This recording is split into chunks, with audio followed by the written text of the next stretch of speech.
Welcome to the Digital Agency Growth Podcast. I'm your host, Dan Englander. Matt, great to have you on the show. Great to be here, Dan. Good to see you again. Yeah, for sure. And I think there's a lot of interesting stuff for us to dig into. You're wearing definitely a number of hats. And Web3, I think, is like one of these things where I feel like there's a little bit of breathing room to have like perspective on it now. That we're not in the high point and we're maybe in a low point, but there's a little bit of space. And I think this is a really good time to have an interview like this. So getting ahead of myself a little for our audience, would you mind giving, your background, take as long or as short as you need to on that?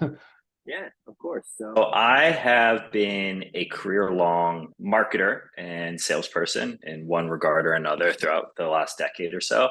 My background is a combination of working within agencies, everything from owner-operator to hands-on keyboard marketing support to consulting with agencies on operations and pretty much everything in between.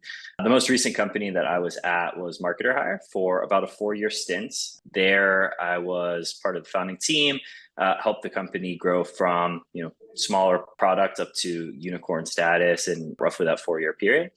During that time, I worked on everything from the sales team to account management, and then ultimately getting back to my roots in building out our agency program, which was a combination of bespoke consulting as well as staffing for agencies. So that's where I worked with larger agencies such as WPP, Group M, Starcom, W Promote, sort of the whole gamut. So sort of getting back to the beginnings of my career working with agencies in some capacity or another. So I always like to really focus my time and efforts on the junction of where sales, marketing, and account management meet and work on how those three teams can work together in better synergy to increase revenue for the organization. So I think that there tends to be, in a lot of organizations, sales, marketing, and account management tend to be at odds with one another. But for the real unlocks of growth, it's always best to have those three working together in more harmony. So yeah, that's what brought us to chatting here today. Awesome. And can you go into kind of Myosin and how you got involved with them and from a high level what you're up to there? Yeah, so I've been at Myosin for probably around the last 6 months, give or take. I've been friends with the founding team for better half of the last 5 years. And so I met Simon again about 5 years ago at this point, who's one of the co-founders of Myosin DAO. And so they were at this really interesting place where momentum and sales were starting to scale up. So doing a little bit north of 1 million in the first year. And they realized that there was the opportunity to start operationalizing and providing structure to the way that they were pitching, account managing, and just overall operations for the business. So that's where they brought me in. And like I was mentioning a few seconds ago, I focused on the revenue ops. So how can sales, marketing, and accounts work together to help grow the business? Cool. That makes sense. I definitely want to dig into that intersection because that's where things can get tricky. And there's lots of ways to think about a challenge like that. I guess first off, can you explain for those that don't know what a DAO is and how one could apply that like in an agency context? It's a really unique model. And so again, like I'm not a 50-year veteran of the marketing space, but I have studied a lot of the agencies over the years and working within them for the last decade. I do have a lot of perspective. I haven't seen real innovation within the agency space throughout the entirety of my career. Maybe a little bit more transparency around how they leverage flexible staffing. When you get up to the WPP scale and there's the integration of all of these different boutique agencies to help support clients. But for the most part, I haven't really seen innovation within the marketing space until Myosin. So the reason Myosin is so effective is, again, leveraging that DAO model. So the way that I always explain this to potential clients and just when I'm talking to folks about this. Sorry to cut you off. For those that don't know, DAO is Digital Autonomous Organization. So I just thought I'd mention that. Anyway, keep going. Yeah. So the model is really interesting where when you engage with us on the front end, it feels like you're just working with a very top tier marketing team and agency. You get your account manager, you get your media buyers, you get your strategists, you get the community managers, everything that's required for the particular project at hand. But in the back end, the model of the DAO allows for true decentralization. So we have roughly 75 members across 25 different countries at this point. And what that allows us to do is be able to tag in individual team members into each one of these projects. So you're getting the best of the best marketing support. We have this all indexed and aggregated together. So we have the best of the best, both Web2 marketers as well as Web3 marketers. So you on the client side, you're getting the best of the best. We're able to keep a hand on cost, because that's the traditional problem with a lot of these agencies is if you're not verticalized into, again, like paid media or email marketing or email creative, it's really hard to be able to fill up a 40-hour work week for all of these individual niche roles, like a community manager, right? So for example, it's somebody who hosts Twitter spaces, engages with the community in Discord channels. They're doing a lot of traditional Web2 community work as well. So like responding to comments, engaging with accounts that you want to be in front of. But for a role like that within a traditional agency, the only way it makes sense is if you can fill 40 hours a week of work, or else it's going to be a cost center for the agency. So the DAO model allows us to be able to have people like those community managers at the wings. But since we're not paying them a salary and they're just a member of this co-op, we tag them in on each one of these individual projects. And that's the way that we can allow to offer a lot of different niche services within one group. Awesome. And would you mind digging into that a little more? Like how are the incentive structures set up? And then how is that keeping people more engaged or around better than like a typical freelance model or something like that? Yeah, absolutely. So there's a lot of pieces to that. I would say that at the forefront for me, it's how equitable the projects are scoped. So whenever a project comes in the door for Myosin, anywhere between 60 to 75% of the entire project value goes directly to the project team. All of this is completely on chain. You can trace from your first payment to the payout of each of the members within the project team. So there's that full transparency, both for clients, but also internally. So one, you're getting higher than market rates on every single one of the projects that comes through the door. Second, because of the way that we have aggregated knowledge, at the same time, we've really aggregated a lot of deal flow for the DAO as well. So we're getting access to top tier projects. Recently, we worked with Solana Mobile. We worked with Elastos, Filecoin, Aurora Network, a lot of the larger Web3 projects that marketers are really chomping at the bit to be able to work on.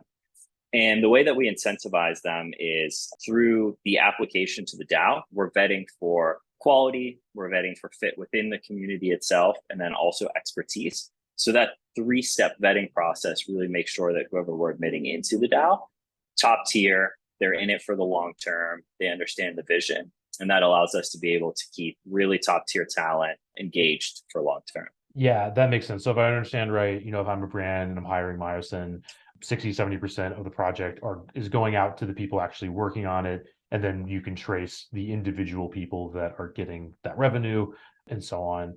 And what that also really allows for is a lot of the team, myself, as well as a lot of the co-founders of Myosin, come from agency backgrounds. So we're really used to the traditional model of the larger agencies where it's really just the managing directors and VPs plus that are making all of the cash. And then the freelancers that are being brought on for individual projects are making $50 to $100 an hour. With this model, again, you're being rewarded for being best in class for each of the projects that you're being placed on. So it keeps everybody engaged and happy. Yeah, and there's no markup potential, right? Because it's all transparent, right? So it's all exactly right there. Yep. Yeah, and, so you see exactly what you paid into the retainer, you see where it goes within our treasury, and then what gets paid out to the individual project team. Yeah, it's super interesting. And I guess with that, like, what are you finding on the brand side? Like, it seems attractive to a brand that they'd have that level of transparency, but at the end of the day, they're just thinking of, I want to get this problem solved, I want to get this project done, and it's going to cost me X versus Y. How does that play out? Like, how does the bottom line from the brand perspective play out with this? So that question makes sense. Yeah, that makes sense to me. I'd say that for the brands that we work with, what we really try and focus in on is just the outcomes. So, whenever a brand comes to us, we spend a lot of time vetting them. Traditionally, it's nothing out of the norm for most agencies, but multiple rounds of calls with the clients, really refining and working with them collaboratively on the scope of work and the proposal, just to ensure that we're in step with one another. I always say to the clients as we're pitching them, again, with my agency background, if you are a brand with a problem and you go to a PR agency, they're going to solve that problem with PR. If you go to a paid search agency, they're going to solve that problem with paid search. The model of aggregating all of that talent across multiple disciplines allows us to look at the project scopes more objectively and build the right team in the back end. So if you are, for example, launching a new DApp on the chain, we're not going to just take this one omni-channel approach. What we're going to do is take a look at what are all of the different components that can help propel this, and then build the team around it in the back end. So it allows us to really focus more so on the outcomes for the clients than getting really bogged down by a specific KPI on a channel, because we can do the full agency of record. Right. That makes a lot of sense. And how has it been in the last couple of years or however long you've been involved selling the AOR model? I think that there's major pros and cons to it, right? Because it's like you have this big open-ended thing, so you could solve the problem in any particular way, but it also makes it harder to brand yourself, right? Because it's more open-ended. So yeah, I'll leave that question. Yeah. So I think that every brand, especially right now, is cost sensitive in one way or another. I think that that's an uphill battle with a lot of AOR services. It's pricey. I mean, you get what you pay for, obviously, but it is a large retainer that you're going to have on your budget sheet. That's obviously a hurdle, not just for us, but any agency that's pitching clients at this point in time. And so what it actually allows us to do with the back end of the DAO is, again, because not each of these members is on a salary and they're just tagged in on each one of these individual projects, it allows us to have all of the capabilities that, again, a WPP or a Publicis has at their hands.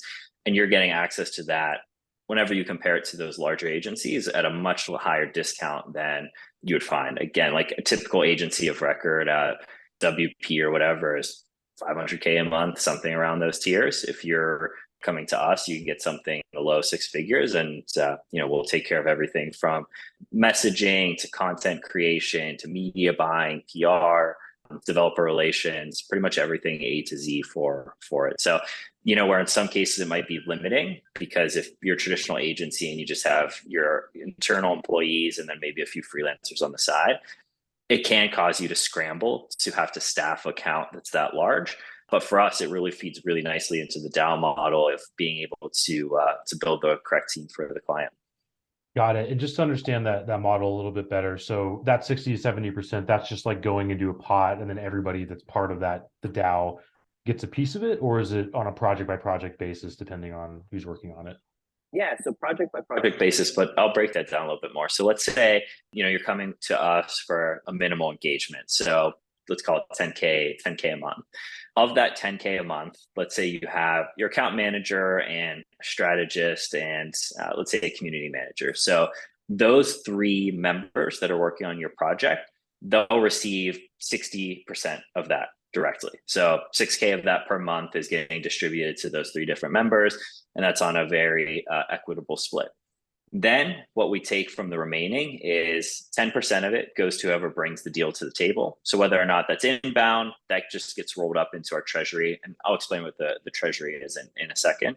But 10% of that, if it's inbound, goes back into the treasury. If it's a referral, we pay that out as a referral fee to either a business development person who brings it to the table, or if it's an outside agency or person, they get paid that 10% as well.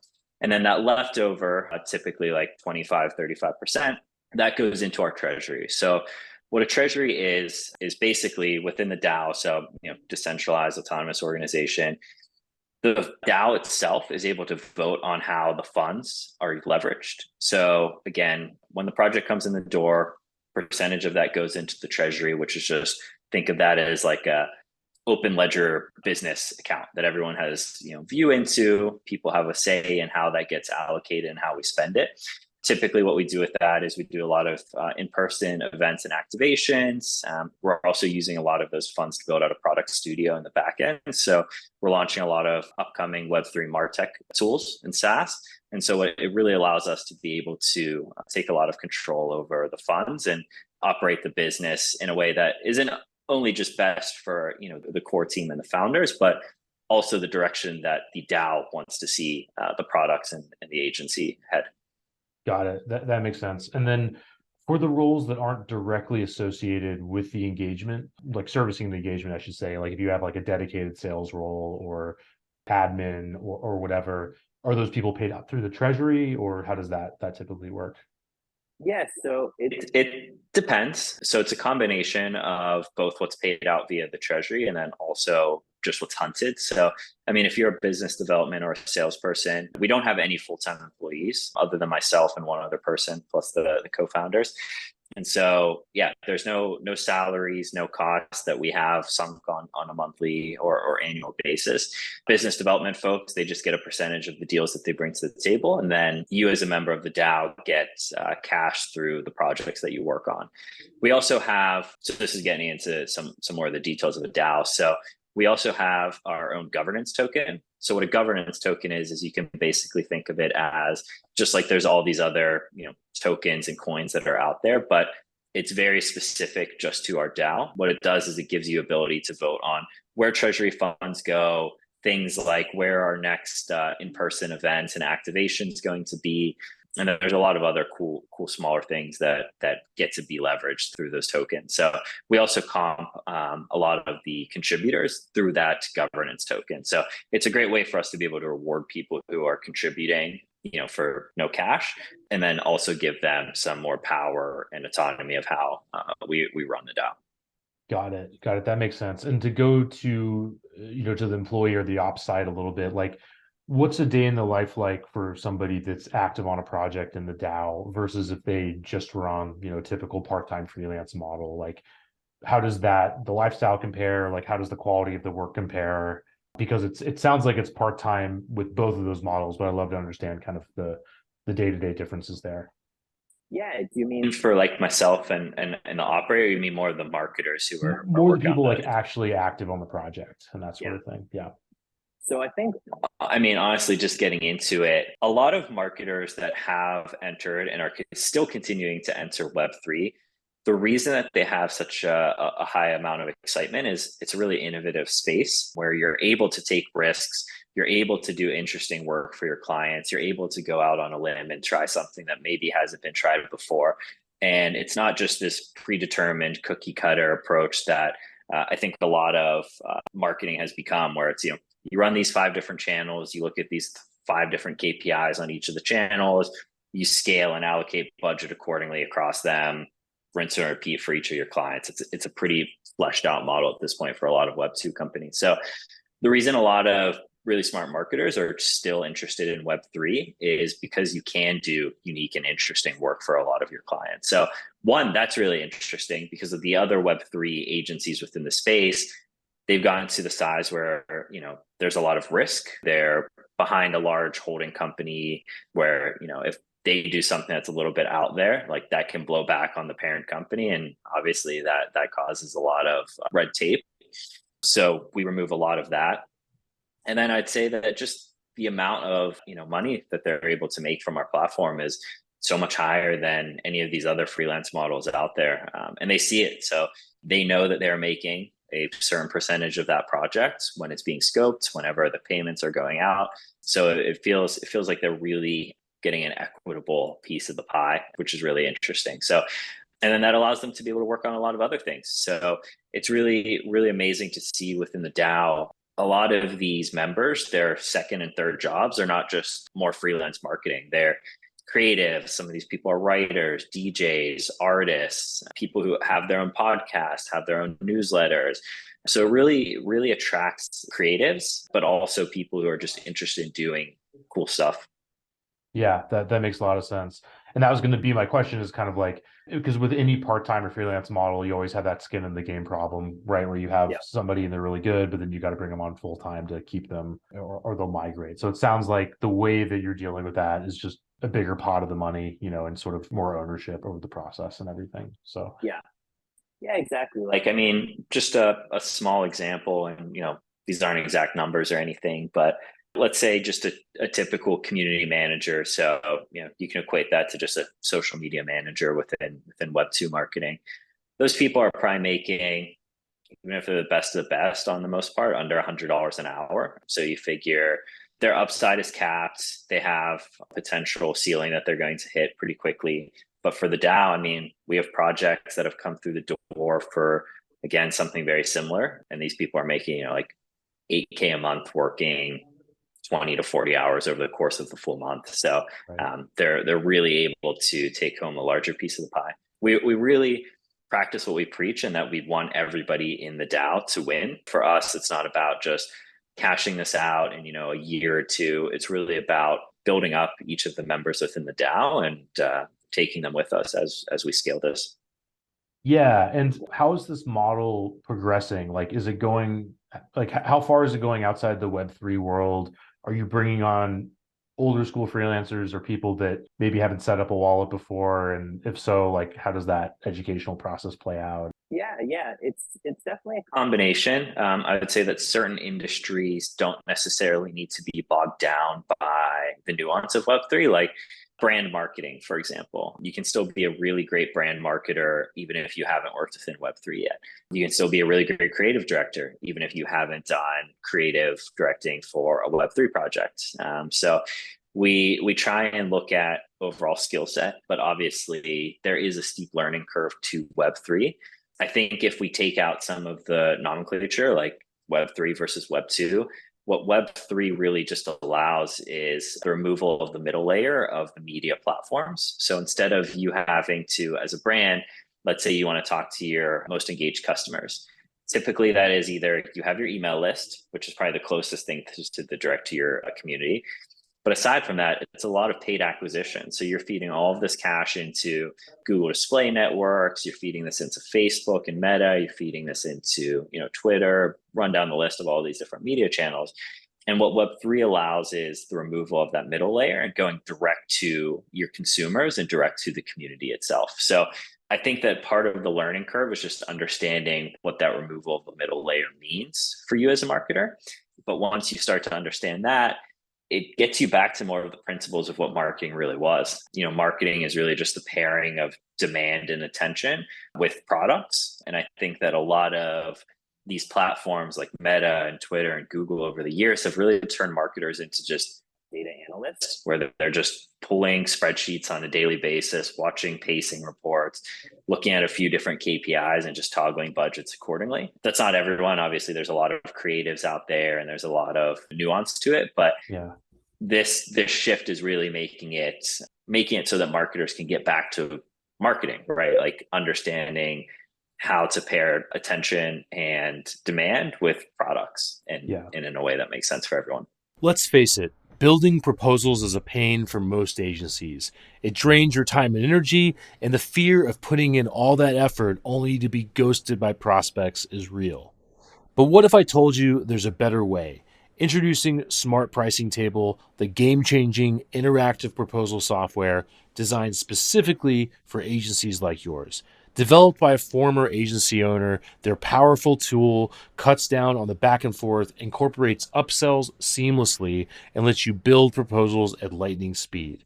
No more grinding it out and leaving money on the table. It's time to create a repeatable system where your prospects can upsell themselves.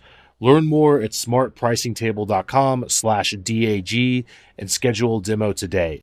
Yeah, and that really resonates with me because like one bone I always have to pick is just kind of like how much sort of like Stockholm syndrome there is with paid media, where it's almost like it's almost sort of presented to marketers a lot of the time as like, if in order to ethically market to people, you have to pay a Silicon Valley tech company this money for the privilege of doing that.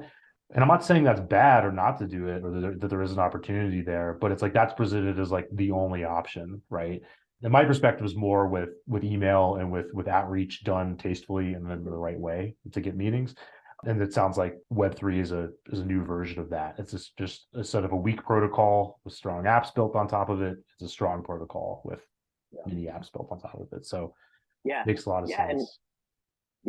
Totally. And, we dubbed this phrase internally. So, early 2000s, a lot of brands were realizing that they didn't have to go through wholesale. They didn't have to go through, these large 3PLs.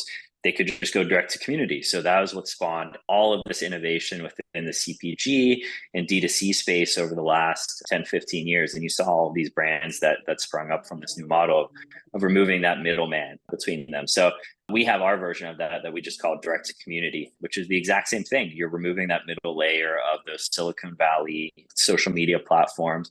You're taking out that middle layer and just going direct to your community in this case versus the consumer. So it really allows for more authentic relationships with your consumers, but also, like you touched on it briefly there, just like more ethical ways as well. Because I mean, say what you will about the platforms, like they're big cash cows, and some people just don't feel like feeding into that in the long term. Yeah, and I sort of feel like every sort of marketing requires interruption on some Yep. level, right? Even like Godin, who I love to death, we'll talk about permission marketing, but to get permission, what do you have to do? You have to interrupt someone. So the question is, what's more ethical? A transparent system that everyone can see and everyone at all levels, or one where you're signing a TOS that you can never possibly read, that's allowing somebody to follow you around and listen to you on your phone and all these other things. So that all makes sense. I guess to close out the Web3 stuff and then hopefully move on to other things. Like I said at the beginning, we hopefully have a little more perspective than we did or whatever a year or two ago on this. Like, where do you think the fluff is or was versus what are you excited about? Like, what do you see as the tangible business or real world applications of like Web3 over the next few years? I have a few thoughts on that. The first one is, I think that a lot of the nomenclature and the classification of Web 2 versus Web 3, although necessary in a lot of ways, sort of hinders mass adoption in a lot of other ways. The way that I always describe this is, again, like early 2000s, there wasn't this big push of this is Web 2 or this is Web 2.5. Is all of a sudden your ad experiences got more tailored to you. Websites that you were popping up on knew a little bit more about you and what type of products you'd like to see, what types of things that you will interact with, just user preferences. It started following you around the internet. No one made a big fuss about this being Web 2 and this all new technology. It just happened. I think that Web 3 is going to start picking up momentum in that same way, where user experiences on just certain brands and certain websites are going to feel a little bit more tailored. All of a sudden, you're going to have a little bit more ownership over your data. I mean, take the iPhone, for example, of being able to shut off tracking across different websites. These are small steps in that direction of consumers owning their data and a lot of the basics of Web3 being adopted. So I think that for it to really start happening, consumers are just going to begin interacting with Web3 technology without noticing it. So interacting with smart contracts, interacting with different loyalty programs. Take Starbucks Odyssey program, for example, where there's a lot of people out there that are collecting these NFTs from Starbucks without really understanding the underlying tech. They just know Starbucks, they trust Starbucks. It's a brand that they already interact with on a daily basis, but it's just another way to reward their loyalty. And I think that that's the way that we're going to start seeing this pick up steam in a lot of different ways. I would say that also I've particularly been excited and interested in Web3 during this down market within crypto. I think that whenever the hype cycles die down, the real builders and people who see the underlying technology stay and focus on building things. We saw a big boom and bust over the last couple of years of projects that had no business being projects, to be honest, happening and raising large amounts of cash, all of it just to be wiped off of the table. I think that people learn their lessons in a lot of ways around, if this doesn't make sense, as a standalone business, why would it make sense if it's a Web3 version of that business? I like to say, like, if you take the word Web3, and this is even applicable now to the big AI craze, if you take the word Web3 or crypto or AI out of the sentence, are you still solving a problem that needs to be solved? And if the answer is no, and on top of that, you don't have real economics behind the product, it doesn't really have a place in the market. So I think that we just saw the natural dying off of a lot of these fluff projects and things that were just in here for cash grabs. And now the real innovation is happening within a lot of these different protocols, different layers that are being built. So it's going to be really exciting to see how this all pans out over the next couple of years. Yeah, I love that framing. If you take Web3, AI, et cetera, out of these sentence? Is there Yeah. anything left there? And this reminds me of this Eric Weinstein quote where it's basically like people look for their blind spots so they can do business there, right? Where it's like Yeah. it's not just that people get fooled, it's like we actively look for the things we don't understand so we can throw money at those things with the hope of something Yeah. changing, Yeah. right? You're exactly right about that. And obviously, like I don't applaud that a lot of these projects went under, because I think a lot of people are just caught up in the hype cycles, really smart people and people who bet a lot on, again, like different coins or different projects working out. But I think that that was the only way that we could progress as an industry, is to cut out a lot of these redundant or non-value producing projects. Yeah, makes a lot of sense. And to shift gears a little bit, you also have an active consulting Yeah. practice where you're working with agencies, other B2B companies, and focusing on many things, but among them, setting up partnerships and finding the right partners and so on. I think the most common like partnership work that we've engaged in, but we also see a lot of clients engaging in, are these sort of like networking calls where you're like, Mhm. hey, do you know anyone? Here's our contract. We give this referral fee. And then you have like dozens of those throughout a year, and very few, if any, pan out to anything because everyone's Yep. busy. Everyone's focused on their own day-to-day stuff. And then finding opportunities for others to get a referral fee is not always that attractive. So if that's kind of the model that's less successful, like what are you finding to work? What's a more profitable way of thinking of these partnerships? Yeah, absolutely. So I would say that the experience that you were describing is the same one that the majority of marketing companies and just honestly B2B companies experience in general, which is you get on the call with a partner, everyone is hyped up, everyone is like, yeah, I'll send you deals. Yeah, you send me deals. I can't wait. We're going to scale this. It's going to be amazing. And then a week goes by, a month goes by, nobody has touched base again, no deals are flowing. Or if they are, typically what I'll see is it's a one-way street. So one partner is really invested in making this relationship happen. They're passing on opportunities, they're passing on leads to that agency or partner, but it only goes one way. Because, like you just said, you need somebody who is keeping an eye on the partnerships, auditing them, and measuring it just as you would any other marketing channel. So I think a good way of looking at it is, if you were breaking down how your leads and how your revenue is attributed, you should be looking at, again, like, this is what has come from my webinars. This is what has come from podcasts. This is what's come from direct outbound. This is what's come from our social channels. This is what comes from our partners. And then breaking that down just as you would a meta channel, where it's like, here's the 5 different partners that I have. Here's the different things that they're really good at. Let's actually track back and see what's been coming from each of them, how those deals matured, what's the quality look like, what's the revenue for each one of these partners. And getting granular in how you evaluate your partners is really important, because I mean, it's a cliche, but it's true. You can't grow what you can't measure. So if you don't have a system in place of measuring your partnerships, evaluating success behind them, you're always going to be in this cycle of just adding new and new partners, but never really building strong bonds. So what I really try and focus in on is taking the same approach that I've learned from Myosin and Marketer Hire and a lot of these freelance platforms, of extensively vetting the partners that you want to bring on board. So understanding, who are they? What are they the best at? Even talking to some of their clients and understanding, hey, they're really amazing at account management, but maybe they might not be the best at copywriting, and understanding where those blind spots are within them as well, so that you can understand how to leverage them within your agency.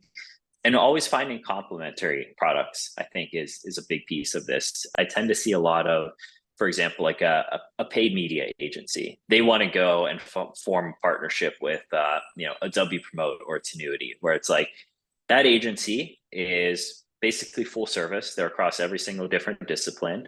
You're going to be a really small fish coming for them. So you're typically not going to be prioritized with any deals that they're going to pass on. And that makes it tricky as well. So I try and find agencies that are within the same bands for services, the same scale as you as well, and have the same long-term goals as you. So that way both parties can contribute to each other's growth intrinsically and grow together. So I think that's the way I tend to look at a lot of these partnerships. Yeah, I definitely agree with all that. And I also think that sometimes you have to flip it. Like everybody starts from who's like encountering our clients and who can send us referrals, as opposed to what do our clients need and who can we send referrals to. And that's not just a hand wavy, being a nice person thing. It's also just like that's Yeah, where you actually have leverage because then you can go and say, hey, I have these people that have this need. Can this be a two-way exactly. street, and test it and everything from there? Exactly. Yeah, Yeah. it's using those opportunities that either you would pass on as an agency or wouldn't even think to offer to your clients as bargaining chips, basically for increasing deal flow for your agency. So, like you just described it, that's a perfect example. For I'm working with an SEO agency as a perfect example of this, where they've end at a lot of the SEO practices. And so a lot of their clients will typically ask them for content production. So can you help me out with these 5 different types of content and then distribute it across channels? Typically, they would just say no. Sorry. Maybe if the salesperson that day thought to mention different platform or a different agency, then maybe they make the referral. But a more strategic way of going about it is sitting down with the founders and the heads of sales and account management, really helping educate them on what those upsell opportunities look like. And then once they sell them, the fulfillment end of it typically goes on that partner agency. So it's a really great way of both for you as an agency, what you're solving is you're increasing revenue for each of those accounts. You're monetizing more opportunities that you would typically pass on. And then while you're doing this, you're also building a partnership that will lead to increased deal flow for your agency. So it's really this great way of solving 3 to 4 different problems, all of it tying back to revenue, but with just a little bit of strategic thinking. Right. And you're also not having to build out that capability, which is usually much harder to do than it seems, right? So that makes a lot of sense. I think with that, are there any kind of like underappreciated partnership angles for agencies that most aren't always seeing at first? Yeah, I mean, I would say that again, like a lot of the agency to agency pairing is interesting to me. I've seen it work with overwhelming success. I'd say, another one that sometimes gets overlooked is service providers and different SaaS companies that they could partner with. So let's say you are, like a paid media agency, forming relationships with somebody like a Triple Whale, which does the analytics for paid acquisition, is a great way of getting in front of the same audience. The way that I would encourage brands and agencies to think about it is remove either agency or the word B2B and just look at, is their audience similar or the same as what our target audience is? So if you want to go after D2C brands or e-commerce companies that do beauty, right? Like look at what products and what services and what tools they're already using and figure out how you can partner with those providers to get in front of their audience. I think that that's a really good way of looking at it. The actual channel and approach is going to vary a lot, but as long as there's that crossover in who you're trying to sell to and get in front of, it's a worthwhile partnership to consider. Yeah, that makes a lot of sense. And from there, you can really broad frame it. It could be NGOs, it could be awards organizations, it could be event sponsors, it Yep. could be tech, it could be other service providers and that kind of thing. And I like the idea of looking at organizations that are comparable to you in terms of size, because your priorities and your skin in the game is going to be the same, as opposed to if you go after the big behemoth, right? That's juggling a million things and so on. So that makes a lot of sense. Matt, this has been so much fun. I think we've covered a lot of ground. Where can people go to learn more about what you're up to and get in touch and all that good stuff? Yeah, so I'm primarily active on LinkedIn at this point. So that's my main channel. So definitely reach out there. Aside from it, you can find me at moz.co. So that's MOZZ.co. And then for Myosin, that is MYOSIN.XYZ. So those are the 3 places you can find me from here. Awesome. We'll get those linked up and let's do it again. Thank you, sir. Awesome. Thanks, Dan.